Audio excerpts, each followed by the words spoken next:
मुंबईतील बहुप्रतीक्षित गोरेगाव मुलुंड जोडमार्ग अर्थात GMLR प्रकल्पाच्या कामांना वेग आला आहे। प्रकल्पाच्या टप्पा 3B अंतर्गत दादासाहेब फाळके चित्रनगरी परिसरात उभारण्यात येणाऱ्या जुळ्या बोगद्यांच्या बांधकामासाठी बोगदा खनन संयंत्र अर्थात TBMचे सुटे भाग शाफ्टमध्ये जोडण्याचे काम सध्या सुरू आहे। या कामाची पाहणी करण्यासाठी महानगरपालिका आयुक्त अश्विनी भिडे यांनी प्रकल्पस्थळी भेट देत कामांच्या प्रगतीचा सविस्तर आढावा घेतला।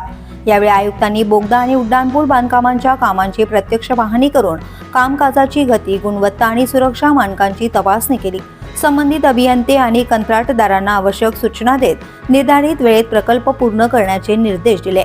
आयुक्त अश्विनी भिडे यांनी सांगितले की गोरेगाव मुलुंड जोड मार्ग हा मुंबईच्या पूर्व आणि पश्चिम उपनगरांना जोडणारा महत्त्वाकांक्षी आणि बहुप्रतीक्षित पायाभूत सुविधा प्रकल्प आहे। हा प्रकल्प पूर्ण झाल्यानंतर दोन्ही उपनगरांमधील प्रवास अधिक जलद, सुलभ आणि सुरक्षित होणार आहे। दादासाहेब फाळके चित्रनगरी परिसरात उभारण्यात येणाऱ्या जुळ्या बोगद्यांसाठी अत्याधुनिक TBM तंत्रज्ञानाचा वापर केला जाणार असून त्यामुळे बोगदा खणकाम अधिक सुरक्षित, अचूक आणि कार्यक्षम पद्धतीने होणार आहे।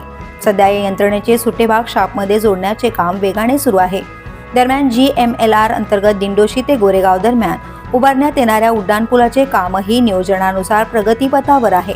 हा उड्डाणपूल पूर्ण झाल्यानंतर परिसरातील वाहतूक कोंडी कमी होण्यास मदत होणार असून प्रकल्पातील सर्व कामे निर्धारित वेळापत्रकानुसार पूर्ण करण्यासाठी आवश्यक मनुष्यबळ, यंत्रसामग्री आणि संसाधनांचे प्रभावी नियोजन करण्याचे निर्देश देण्यात आले आहेत। तसेच कामाच्या गुणवत्तेसह सुरक्षा नियमांचे काटेकोर पालन करण्यावरही भर देण्यात आलाय।